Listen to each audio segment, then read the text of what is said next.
Hey guys, welcome to the show. I realize that I'm not in my standard location. I'm actually visiting family at the moment and I'm out of town for a couple days, but there is way too much news to not be talking about what's going on. So I've got a handful of stories I want to get through, and then I've got a handful more, and then there'll probably be more that I leave on the table because who has time to go through all of this fascism? It's just too much.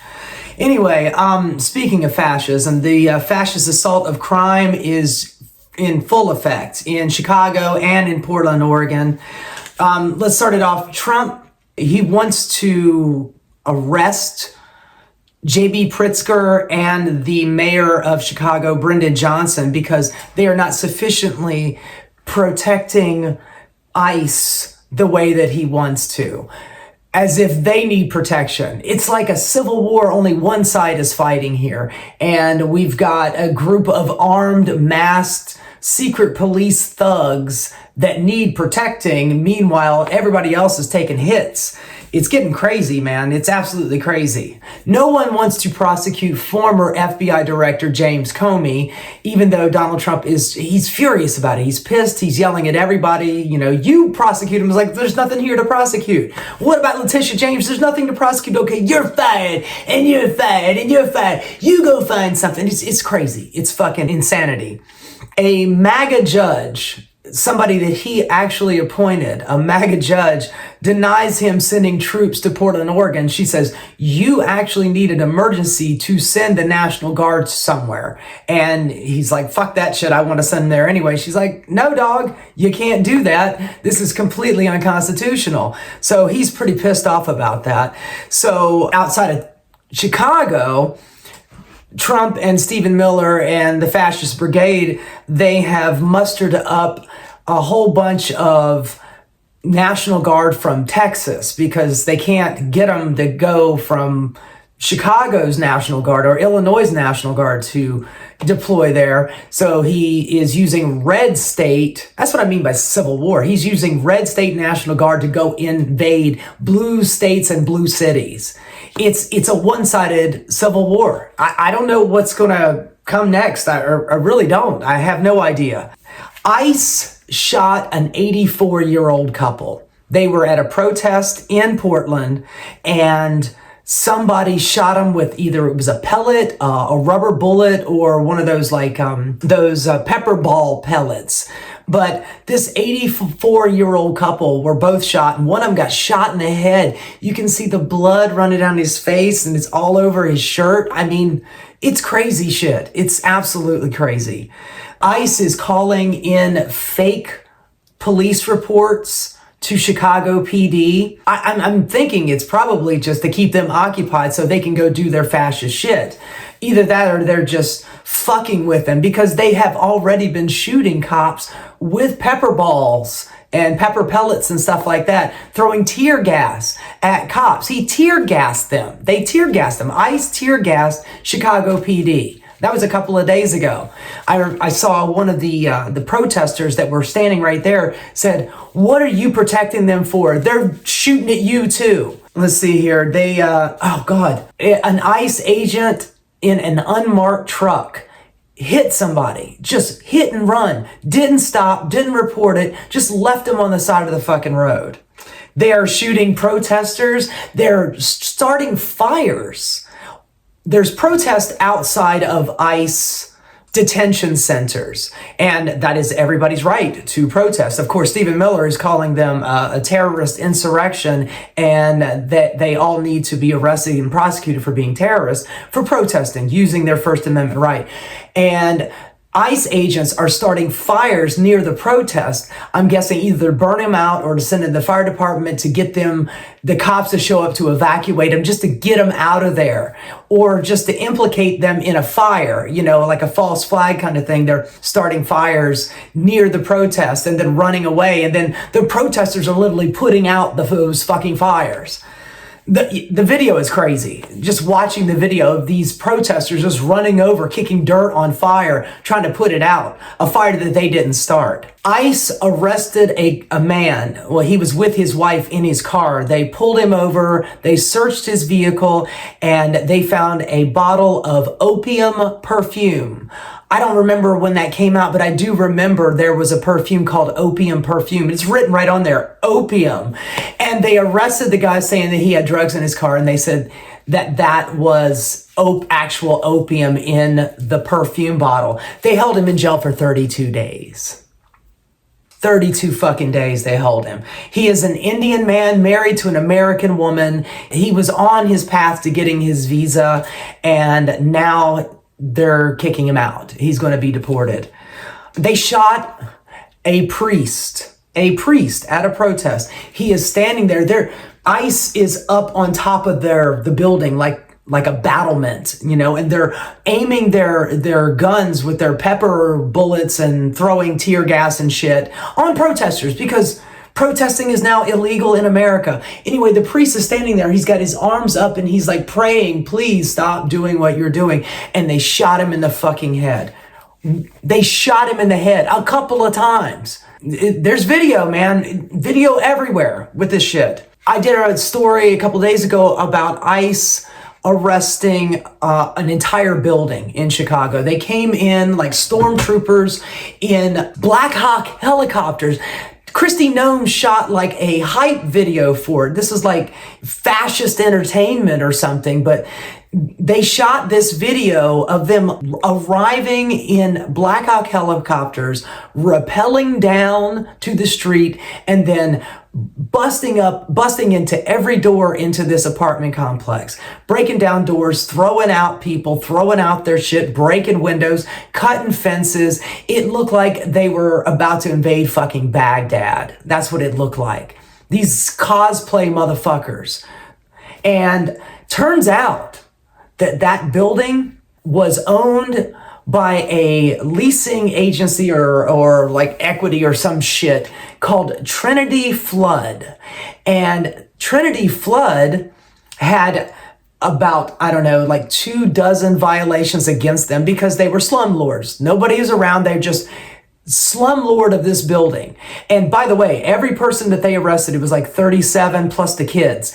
They were all Americans, every last one of them. Yeah, even the Venezuelans that they said were Tren de Aragua, they're all Americans. And the kids in PJs, half naked, put into a back of the van, tied, cuffed. Turns out, though, that slumlord called the FBI and ICE on that building to raid them so they could kick them out so he can turn this into higher rent condos. Of course, but fucking of course. There was a guy, this is probably the worst one. Sorry, it's horrible. There's this guy named Sabu Vendem, I believe is his name. I apologize if I'm mispronouncing it. He was wrongly convicted of murder back in the early 80s, 43 years ago. They just found evidence to clear his name. And he is being released after 43 years incarcerated for a crime that he did not do. As soon as they release him, ICE picks him up and is going to deport him. And the deporting charges because, well, he was convicted of murder. That's why we're deporting him. They just cleared the murder charges. So are we going to get rid of that? Or are they going to deport this guy? 43 years in prison. This is the only country he's ever known. And they're going to deport his ass. It's insane. I'm watching them do everything that is fascist known to man. I've never seen such blatant authoritarianism and no guardrails. These people are going fucking batshit. ICE are just lost in the goddamn sauce. I swear to God, they must be all 3%ers and Proud Boys and stuff like that. That's probably why they're covering their faces, because somebody's going to recognize them. Like, that's a fucking Proud Boy. Or I know that guy from the 3%ers or whatever the fuck militia that went to January 6th and stormed the Capitol and Donald Trump fucking pardoned. Now they are dressed up like they're about to invade Fallujah, and instead of Fallujah, it's Chicago, it's Portland, it's American cities. This is Donald Trump's workaround with that NSPM 7, that presidential memorandum, where he's starting to use federal officials. He's having a hard time using the military, and the National Guard is part of the military, so he's having a hard time using those guys with guns, but he can get ICE and ATF and DEA and Fed and all of those guys, they are redirecting them off of their regular assignments, whether it's drug trafficking or human trafficking. It's like, nope, we're not doing that anymore. You're coming to work for us. We're going to do deportation. So that's what's going on with that. Moving on. The economy. Oh my God, man. The economy, we are in for it. I've never seen anything like this. This is absolutely insane. We've been watching for the last 9 months Donald Trump do his tariff shit and threatening other countries, our allies, with tariffs on everything. I mean, everybody's got to come and kiss the fucking ring or they put a tariff on it, and he still puts a fucking tariff on them. Hell, Keir Starmer of the UK came over and licked and polished Donald Trump's ass, and they still have a 10% tariff on them. It's crazy stuff. Mike Johnson, he gives this presser, and somebody asked him about the skyrocketing prices of healthcare, and he goes, he says, let me look directly into camera and tell you that the Republicans have nothing to do with any of this stuff, and we're the ones that are fighting for healthcare. And, I don't know what the Democrats, this is a Democrat shutdown, and the reason why all the things are really bad is because the Democrats, and we would never cut your healthcare. Meanwhile, they cut $800 billion from Medicaid in the big beautiful bill. We all know it. We all saw it. It happened. And meanwhile, he's like, oh, we're here trying to protect it. It's like fucking Orwell. Right is left, black is white, right is wrong. Everything is flipped up and backwards. No, we're protecting health care by cutting it and taking it away from you. That's how we're going to protect it. We're going to take it away from you. We're going to lock it in a room, and you can't get it. That way, it's safe. Russ Vought, who is the OMB, the Office of Money, Monetary and Budget, that guy.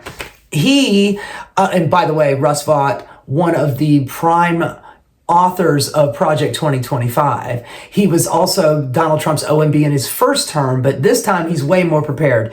And right now what he's saying is that the people that are on furlough now or working without pay under the government shutdown, they're not going to get reimbursed.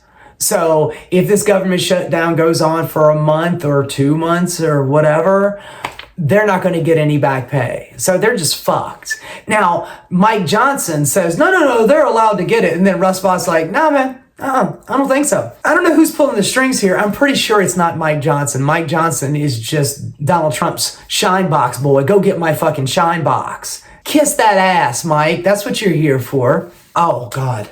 Credit card debt is high as it was in 2008 during the subprime mortgage crash. Job shortages there are more people looking for work than there are jobs open. And it hasn't been this bad since the pandemic, since early 2021. Y'all remember how great that was, early 2021. Bankruptcies are up 15%. Grocery prices are up. Housing prices is up. College loans are now being kicked back into gear. Oh, also, all of the blue states that had any kind of green technology, whether it's wind, solar, geothermal, all of those things have been shut down. All of those jobs have been canceled. And of course, they're all in blue states, so it's hitting all blue state economies. Fantastic, right? AI is taking jobs, and they estimate at this pace, in 10 years, 100 million jobs will be replaced by AI. 100 million. How many workers are in this country? What, 200, 250 million tops? Like actual age workers that are not too young or too old to be working? That's like half of all employment. That's what they want to do.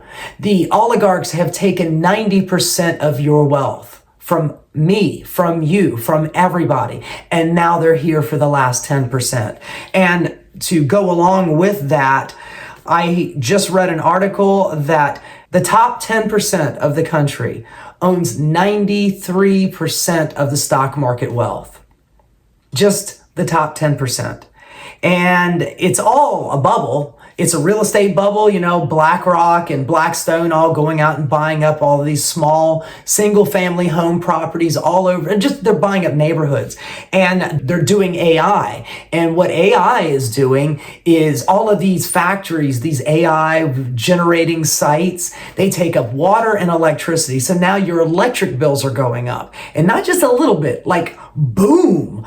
I don't know if you've seen your electric bill. I saw my electric bill. I'm like, what in the absolute fuck is this? Normally my electric bill, it's like, like maybe $100, $120, and it's $190.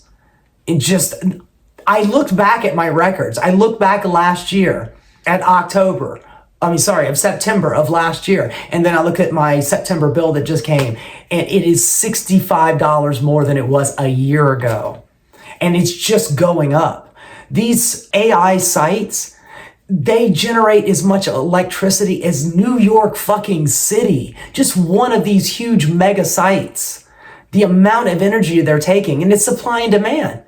There's only a certain amount of supply. Our infrastructure can only handle so much.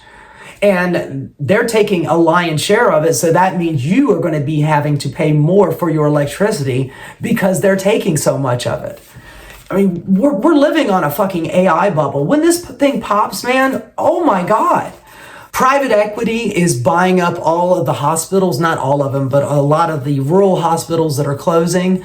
They think it's a really good investment. And that just means that patient death is just going to be going up. With the big, beautiful bills passage, they're looking at anywhere between 300 to 700 and some odd rural hospitals across the nation closing, 300 minimum. And some of them have already started closing because they're anticipating the big cut in 2026. And private equity is just going around buying it up. Because of course they fucking are. When there's blood on the street, buy property. The dollar has lost in the last 9 months since Donald Trump took office in 2025. The dollar has lost 10% of its value. 10% of its buying power is gone. Gold has become the run to safety for the wealthy elite. This is where they're investing. Times get tight and you see all those ads on TV to buy gold, buy silver, and everybody thought that shit was crazy. Well, it was crazy at the time. Now it is not, because the dollar is not the bet that it used to be. Countries are running away from us a million miles an hour. So I got a couple more little factoids about this that are just, there was just a study released that the billionaire class have increased their wealth to $53 trillion. $53 trillion. In 2018, it was like 28. They have nearly doubled their wealth. Doubled their wealth in like 6 years, 7 years. The pandemic until now, they have turned $29 trillion into $53 trillion. Is this not a failed society or what? I mean, this is how corruption works. This is pay to play politics, buy your politician, they write laws in your favor, and you just sit back and collect fucking bank. And in the last 50 years, the top 1% has taken $80 trillion out of our pockets. That would be the equivalent of you getting a $30,000 a year raise for the rest of your life. Just to pay that back, just to bring it back to what it was in 1975, 50 years ago, you would be earning $30,000 more every year. That's what our economy is doing right now. I mean, shitting the bed is an understatement. We are looking at something that we probably have never seen in our lifetimes. I don't mean to be an alarmist here, but I'm looking at the tea leaves, y'all. This stuff cannot sustain. By the way, everybody's going through a recession right now. Nobody's got any money. Nobody's spending any money. Everybody is strapped for cash. Everybody's stressed the fuck out. Gen Z are just lost. They're cooked. They're done. You know, with college, with healthcare going up, with college loan payments coming back and doubling the way that they're doing, because Donald Trump's like, well, hell, you had a few years off during COVID when you didn't have to pay as much. Now you have to pay double. You know, with that, with rent, with low paying jobs, they're suffering right now. I feel for them. And they can't find a proper job. It's all gig economy. It's 3 jobs per person. Oh, Jesus Christ. I don't know. I don't know what's gonna happen, but we are looking at something that could very well possibly be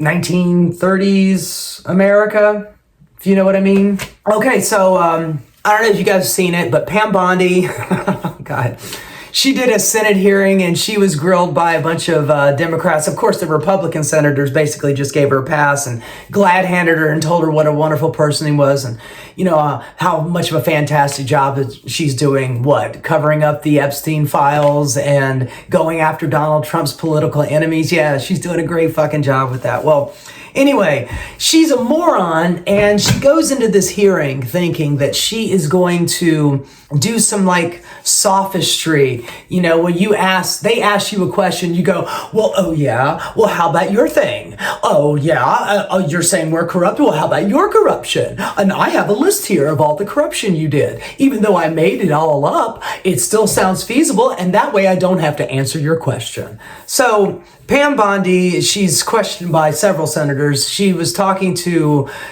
Senator Whitehouse. That was probably the funniest one. He asked about Tom Homan taking that $50,000 in a Cava fast food bag from the FBI on an FBI sting. They weren't a real company, and they were trying to procure some contracts from Tom Homan in the upcoming, if Donald Trump won the election, because this happened in 2024. And if Donald Trump won the election, then he would be the border czar again, and he would be able to give out contracts to Geo Group, which, by the way, he used to work for, and Core Civic, another big private for-profit industrial prison complex. And he is offering up private contracts to different people if they, you know, hand him a bag full of cash. So Sheldon Whitehouse asked her about the what about the bag of cash? What about, it was on camera. FBI said it was on camera. They have it on camera. And they asked, well, what's up with that? And she goes, well, there was no, I wasn't confirmed yet, but Kash Patel says that there is no credible evidence. And if you want anything else, you should probably ask him. And then he's like, that wasn't my question. I asked, what happened to the money? Did he spend it? Did he keep it? Is it in a bank account? Is he going to pay taxes on it? Does he have it? Where is the $50,000? Well, there was no credible evidence, so that case was dismissed. Yet again, Miss Bondi, I'm not asking you that. You are the Attorney General, the head of the FBI. I'm asking you, what happened to the $50K? And she gets, yet again, she gets really indignant. And then he asks, where's the money? And she goes, ask the FBI. He goes, well, don't they answer to you as the Attorney General? And of course, she goes back to the no credible evidence. And then she goes, well, excuse me, but didn't you take political contributions from Reid Hoffman? She goes, Reid Hoffman, Epstein friend, Reid Hoffman. And it's like, bitch, you are the one that is defending Jeffrey Epstein's best friend, Donald Trump. Like, what the fuck are we talking about here, honey?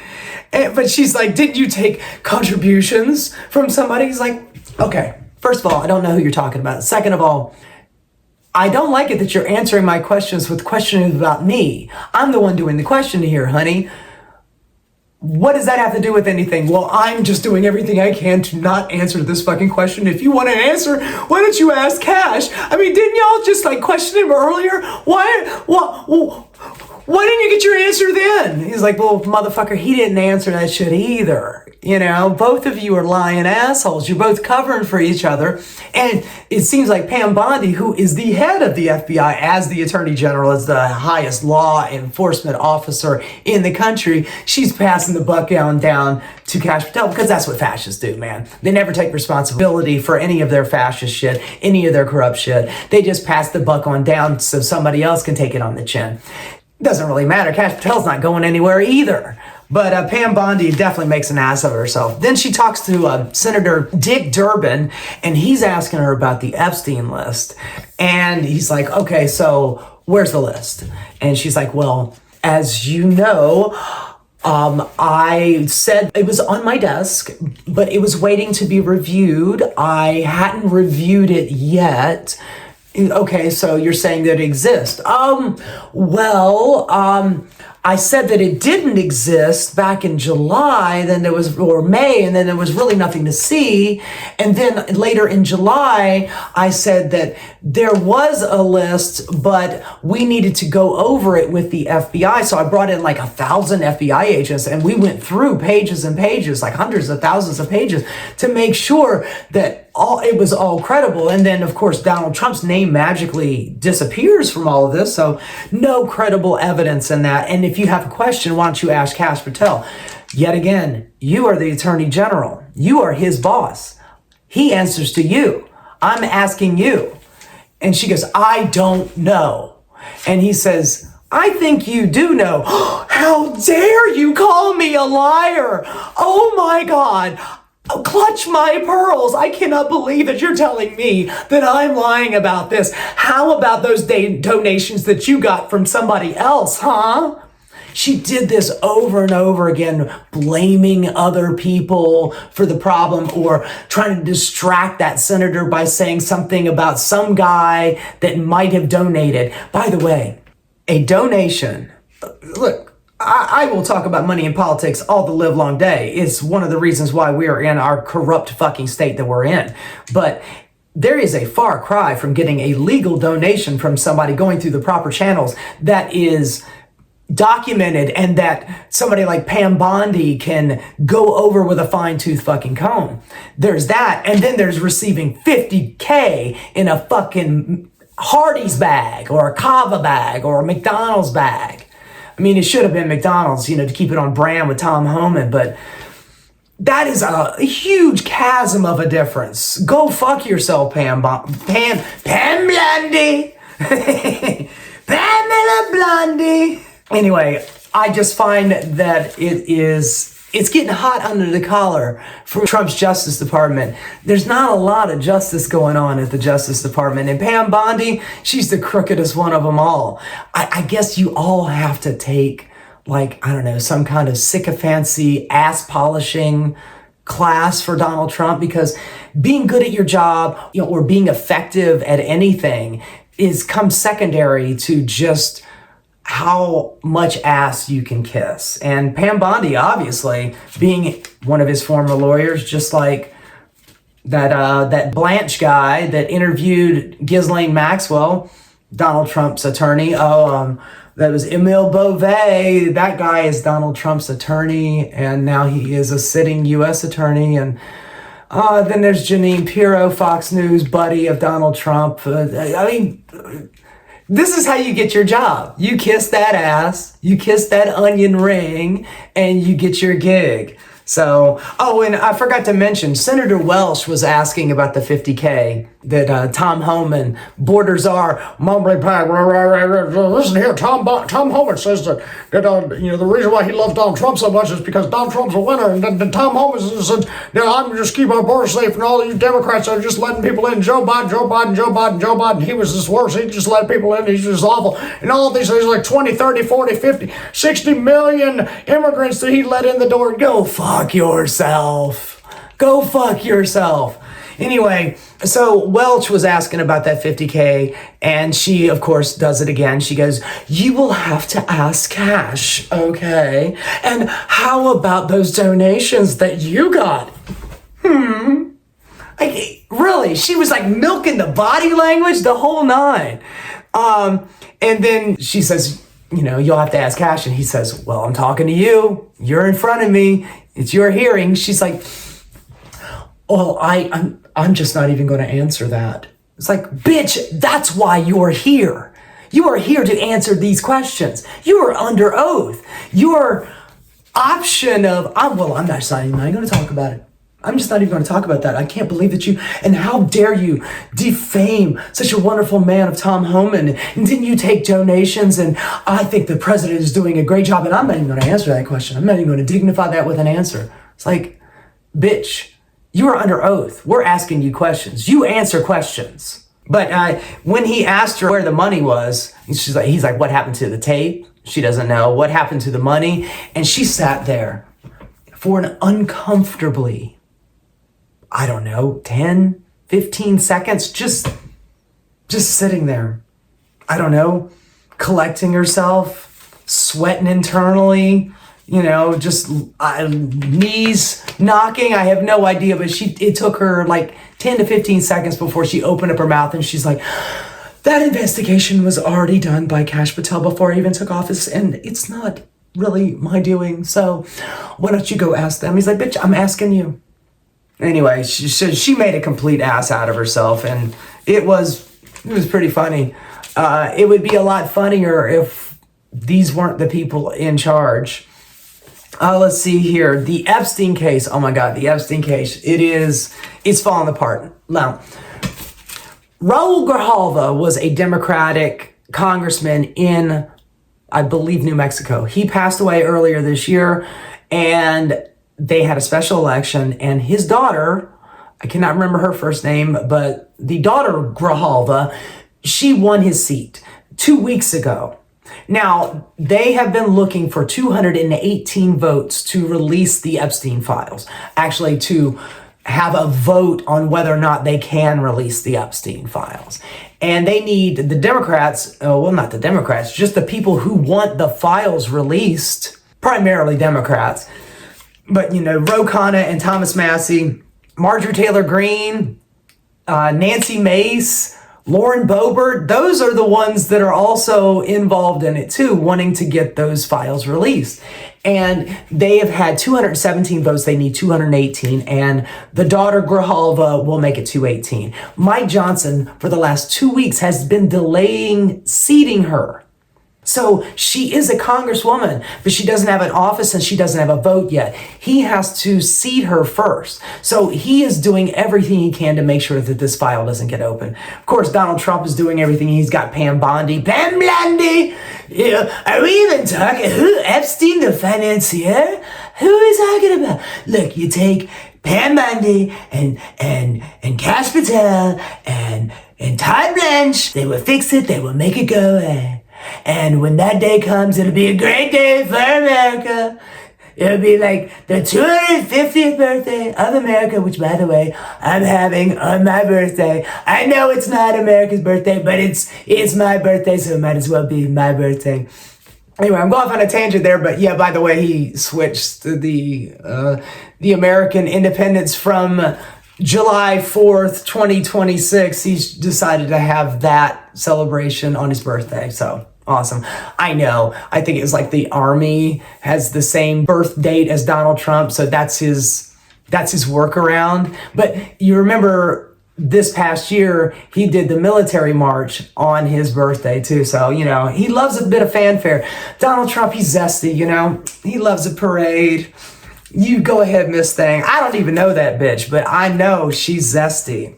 So White House was also asking her about the photos. He had been talking about Tom Homan before, but later in the interview or the questioning that Senator Whitehouse was doing to Pam Bondi, he asked her about these photos that, what was his name? The guy that wrote the book Fire and Fury. He testified that he saw pictures that Jeffrey Epstein had. Jeffrey Epstein, he interviewed Jeffrey Epstein. He got like 100 hours worth of recordings with him.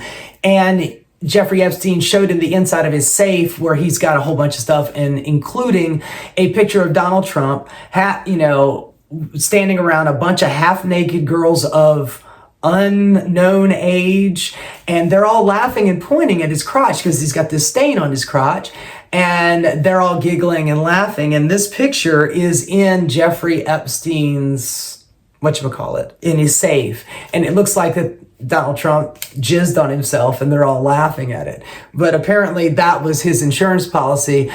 Unfortunately for Jeffrey Epstein, when he tragically passed away, I mean, I couldn't think of a nicer guy for it to happen to, but it was a bit dubious how he went out. Yeah, but unfortunately, all of that stuff got confiscated by somebody. I don't know who, but somebody's got it. And we just all assumed that they were in the Epstein files. That, by the way, Pam Bondi's like, we don't have any Epstein files. They were on my desk, and then somebody came in and absconded with them. I swear, it was the burglar.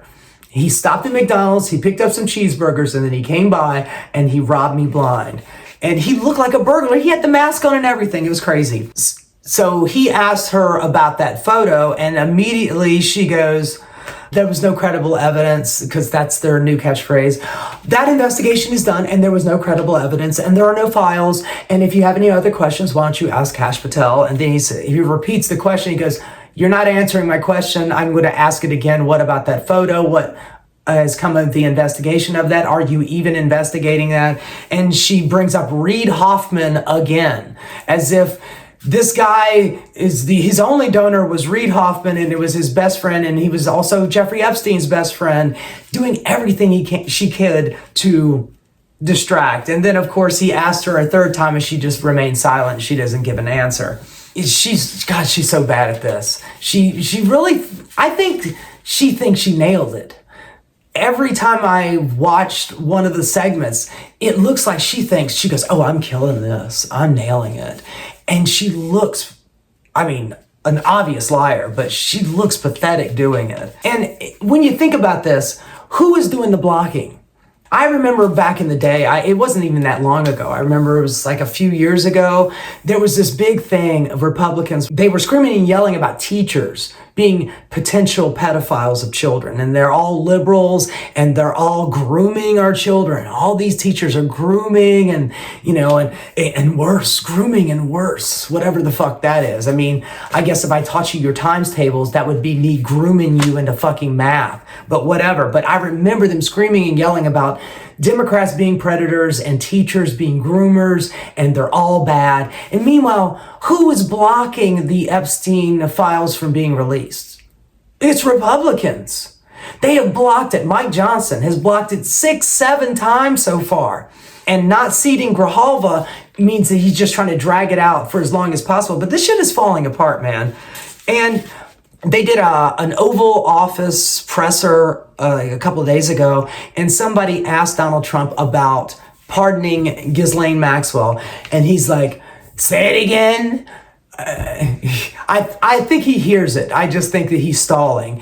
And she goes, Ghislaine Maxwell. And he's like, oh, wow, it's been so long, I hardly even recognize the name. It's like, bitch, 3 weeks ago, you had Todd Blanche in there removing her from her pedophile jail into a country club jail where she gets to pet kittens and do needlework.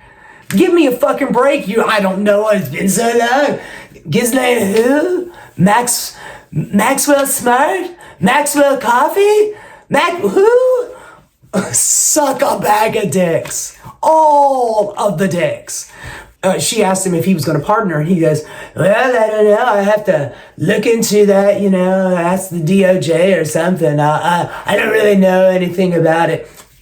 That's always the case with Donald Trump. When he doesn't want to answer anything, he just, I don't know anything about it. Just like Pam Bondi, when she was asked about the 50K or the Epstein files, she's like, I don't really know anything about it. Why don't you ask Kash Patel? Why don't you ask Donald Trump? Why don't you ask somebody else?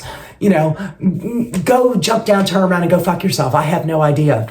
Anyway, he was asked yet again about Maxwell, pardoning Maxwell, and he says, well, I mean, I don't know. I have to check the DOJ, the Justice Department. She goes, well, Ghislaine was convicted of multiple counts of pedophilia and child trafficking. Well, I don't want to say that I would rule it out or not rule it out. Or I don't know. I don't want to not say that I would not do it. My God. And she goes, she was a pedophile. Well, I'll look into it. I'll let you know. It is mind fucking boggling how we let him get away with this shit. The media is acting like this is fucking normal. None of this shit is normal. Whether it's the tariffs, the fucking direct fascism, the blatant corruption, the buying and selling of Bitcoin and or whatever, Trump coin and meme coins, and he's made billions of dollars. He's doubled his wealth in 9 months. And it's Reid Hoffman and not the guy who's had 456 pictures of him and Jeffrey Epstein and Ghislaine Maxwell all together with Melania. They were all there. What the fuck are we talking about? Jesus Christ. Not the man that partied with Epstein. Let's just go after somebody else. It's somebody. Epstein who? Anyway, shit is falling the fuck apart, man. She asked him if he's going to pardon Ghislaine Maxwell, and he goes, been so long, didn't even recognize the name. Get the fuck out of here, man. Jesus Christ. Oh my God. Oh, so I don't know if you're familiar with Bari Weiss. Bari Weiss has got this, she has this YouTube show. It's called The Free Press.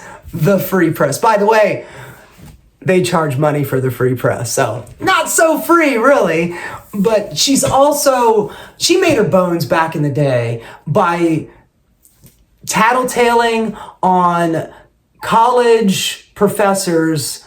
I can't remember where she went, Harvard, Columbia, one of those, and she was tattletaling on professors that showed any kind of sympathy towards Palestine or any kind of criticism towards Israel. So she'd go tattle on them, try to get them fired. She actually did get a couple people fired. And then she made her way up into the New York Times as an editorial, not an editorial writer, like an opinion writer or something like that. And she was desperate to get the New York Times to fire her so she could go on that whole I've been victimized, I'm a victim of cancel culture, and she wanted to go on that tour. But the New York Times refused to fire her, so she decides to quit, claiming being a victim. I couldn't work there, it was just too hard. They just wouldn't let me not write about anything I wanted to, so I felt like a victim. Every time I submitted something, they said, okay, sure, we'll publish it. And I just felt like a victim because they just never really, I'm a victim, okay? Okay, so she gets a bunch of investors together, including Harlan Crow, the guy who is Clarence Thomas's sugar daddy, to help give her some seed money to start a school in Austin. I believe it's called the Austin School of Liberty and Free Speech Education or some fucking shit. I can't remember the name of it. But that one's not really been doing so great for her. So she's got her own channel on the Free Press. She also publishes it in web form so you can read it. I've actually read some of it. It's horrible. It's awful. It's poorly written, bad suppositions, terrible politics. Not very good. And when you watch her on YouTube, she's not got any juice, no riz, no energy, no nothing. She just sits there. She's like, we're going to read the fuck out of this news. Okay, let's do it. It's so bad. It's so fucking bad. Anyway, she doesn't, for somebody who's been around as long as she has, with the bona fides of working for the New York Times and being highly college educated and just being in the zeitgeist for such a fucking long time, she gets like 5,000 to 7,000 views per video. Now, that's more than me. Nobody knows who the fuck I am, even though I am way more entertaining than she is. But she does not get as many views as, like, say, any other average run-of-the-mill, decent Democratic or Republican pundit. I mean, shit, man. She couldn't carry Megyn Kelly's jockstrap in a suitcase. She gets no fucking views. None. And it's because it's not very entertaining. I've not only watched her, but I've watched other people on the Free Press, and it's just not very good. Okay, so I told you all of that to get you to this point. Well, Larry Ellison, the guy that just did the whole Paramount, Disney, CBS merger, essentially just to consolidate one guy owning multiple media companies. Now he's got his eye on Time Warner, which is not good. Is no bueno, folks.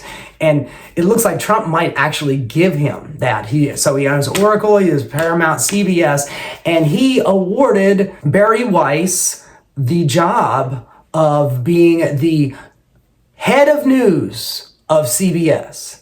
This woman who started off her life as a college Karen, tattletaling on her teachers, doing opinion pieces which are very Zionist, very Israeli-leaning, very propagandistic, to a really mediocre YouTube show. That show just got bought for $150 million. $150 million to buy out the Free Press. And now she's in charge of news at CBS. So all of those great segments you used to get on 60 Minutes, gone. Peace out. Goodbye. You're not going to see that shit anymore. The only thing that's going to be allowed on there is pro-Zionist, pro-Israel, and maybe criticize Donald Trump on his skin tone. But that's about it. No criticism whatsoever, because she is fucking bought and paid for and in the bag by Larry Ellison, who is Donald Trump's big old buddy now, who is running shit, buying up media companies, consolidating down to just a handful of people. So we got Elon Musk owning Twitter. We've got Mark Zuckerberg owning Instagram and Facebook. We've got Larry Ellison yet again with Rupert Murdoch, who just bought TikTok. And now we've got Larry Ellison buying Paramount, CBS, Disney, and now is looking to buy Time Warner. Man, our goose is fucking cooked, man. It is overcooked, man. Stick that fork in her, shall we? Speaking of being done and having a fork stuck in them, farms right now are not doing great.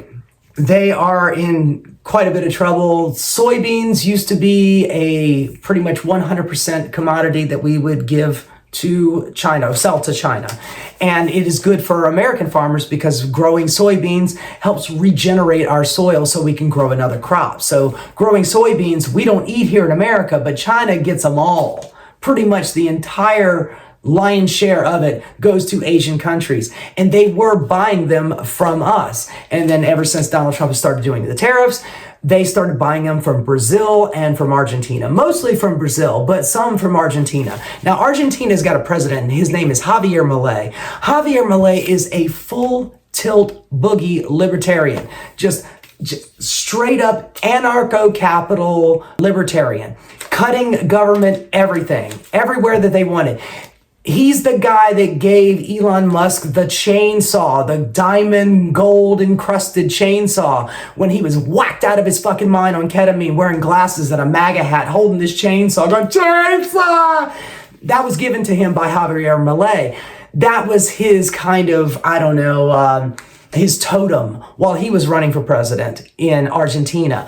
And everything that Javier Milei has done in Argentina, that's what Elon Musk wants to do. That's what Peter Thiel wants to do. That's what Curtis Yarvin wants to do. All of these full-on anarcho-capital libertarian types, that's what they want to do. What Javier Milei is doing. Well, what he's done has bankrupted his country. Over 40% of the country is unemployed. Everybody's living in fucking poverty. Meanwhile, Javier Milei just did a celebratory concert where he's got his sideburns and he's doing his best impersonation of Spanish Elvis up there in a leather jacket singing to a huge, large group of people after we just bailed him out $20 billion. And let's not forget, it was only a couple of months ago that the IMF, the International Monetary Fund, bailed him out of some undisclosed amount of billions of dollars as well. So he has so far gotten 2 bailouts. And by the way, I wanted to make sure that I pointed this out. The bailout that he got, the reason why he got the bailout, this last one, this $20 billion that could go to farmers to help out farmers because they need a bailout. China's not buying soybeans anymore. They're broke as fuck, man. They are in major fucking trouble. American farmers are cooking right now. And they would they need the bailout. Of course, they would much rather be able to sell their product on the market because they are farmers. They love selling their product on the market. That's what they do. It's what they live for. But they are not able to do that right now. Nobody's buying our soybeans because of Donald Trump's tariff war and it's fuckery. So now they're having to settle for, hey, we could really use a bailout. And who does he bail out? Javier Milei, the president of Argentina. I thought it was America first. Now it's Argentina first. Is it Israel first? It certainly doesn't seem like it's American farmers first. And the reason why that they got this $20 billion bailout from us with American tax dollar is because there's this guy, his name is Rob Citron. He is a hedge fund guy and he bet huge on Argentina and he lost his fucking shirt. So he calls up his boy, Basant, the Treasury Secretary, who runs it up the chain of command to Donald Trump. And then Donald Trump's like, of course, bail him out, 20 billion, whatever. It's not even my money. It's not even real money. It's taxpayer money. Just give it to him, whatever. Anyway, he called up Scott Bessant and Scott Bessant gave it to him. He gave them the bailout within hours. So a hedge fund guy goes tits up. Wait a minute, I thought it was rugged individualism, American capital. You win some, you lose some. Nah, man, when you are rich enough, it's socialism for the wealthy and rugged individual bootstraps for the rest of us. So seriously, and I look up that video online of Javier Milei performing on stage doing his best Spanish Elvis. It is, not only is it pathetic, but knowing that is a celebration for getting $20 billion bailout for being the most fucked up, worst economic disaster Argentina has seen in a generation. So anyway, let's see. Is there anything else? Oh yeah. A MAGA judge, I told you about the MAGA judge, said that Donald Trump can't send the National Guard to a place without an emergency. And Stephen Miller is pissed. He does not like that, none too much. And I got a couple of quotes from him. When she says, you cannot send the National Guard to Portland without an emergency. There is no emergency. And what about the stuff I saw on TV? It's like, I don't give a fuck what you're seeing on TV. The governor of Oregon, the mayor of Portland, they are there. They're saying that there's nothing going on here. What y'all are screaming about is people protesting ICE, legally protesting ICE, peacefully protesting ICE. No weapons during the day, peacefully walking down the street and chanting fuck ICE. Because that is their legal right as an American to say fuck ICE or whatever the fuck they're saying. They're protesting and they're using their free speech. And she says, you can't send the National Guard because it's not an emergency. So Stephen Miller gets pissed off and he writes a couple of texts because he's a strong boy. He does strong texting. And he says, this is a legal insurrection. So they are using the buzzword of insurrection because they're so bitter about the fact that they did January 6th and we called it a fucking attempted insurrection. They were trying to overthrow the government. So now every chance they get that they say anything the Democrats do is an insurrection or it's terrorism. I'll get to that. He says, it's a legal insurrection, an organized terrorist attack on the federal government. The judge telling you no is not a terrorist attack. That is the judicial branch checking the executive branch. That's the checks and balances that are in the Constitution. Now, I know that MAGA Goebbels doesn't really give a flying fuck about the Constitution, and neither does Donald Trump. He wiped his ass with that shit. But when the judge says, you can't do this, that is not an act of terrorism. That is the judicial branch doing what they do. A couple of days ago, I heard Donald Trump, I quoted Donald Trump. He said, I don't like the judge I appointed, and she ruled against me. She's not serving me well. Dog, she is not here to serve you. She is part of the judicial branch. It's a separate branch of government. There are 3 of them. Get it together, my dog. I mean, I know the comb around and the makeup and the senility and the cankles and the, and the Dunlap gut and the fucking sloping face, and you are an old fuck that eats McDonald's all the time, and now all you talk about is going to heaven. I gotta do something to make sure that God takes me. But come on, man. Come back to fucking reality. Stephen Miller's a fascist. He's going to do fascist. He is just going to do Goebbels. But you are the president of the United States. You are supposed to know these things. Of course, he doesn't know his ass from his fucking elbow. But Stephen Miller calling that terrorism is their new way of calling everything fucking terrorism. That way it gives them justification to sick whatever fascistic guard thugs, federal officers masked up, wearing their fucking gaiters and the goddamn hats on and the sunglasses and looking like the secret police. They'll send them after you.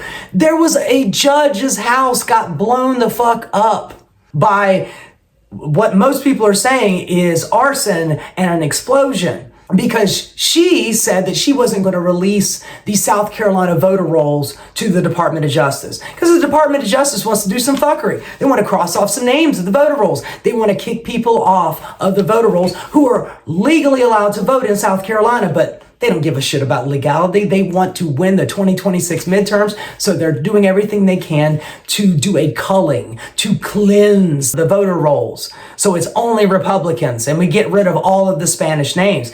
And that judge, she says, no, I'm not turning these things over. And then he calls her a terrorist, and the next thing you know, her house blows up.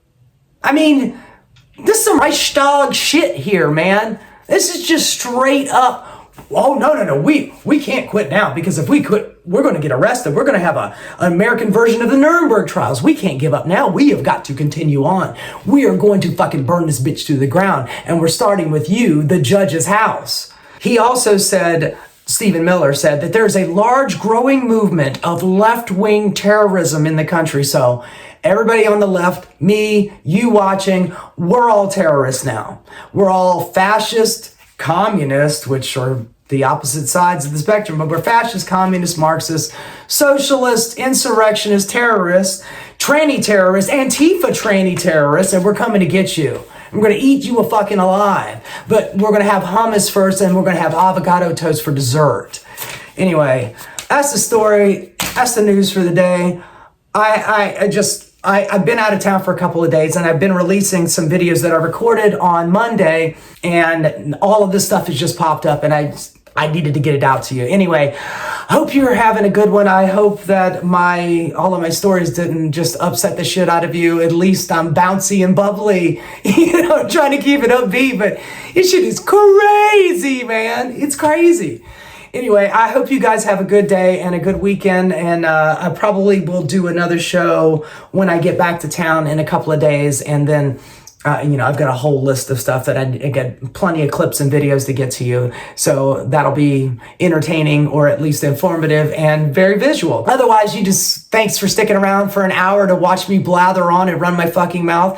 Now I'm going to go smoke some fucking weed and let all this shit go. But now I just dumped it all on you, and I'm so sorry. Anyway, if you accept my apology for laying such horrible shit on you, please like and subscribe. It really helps me out in the algorithm.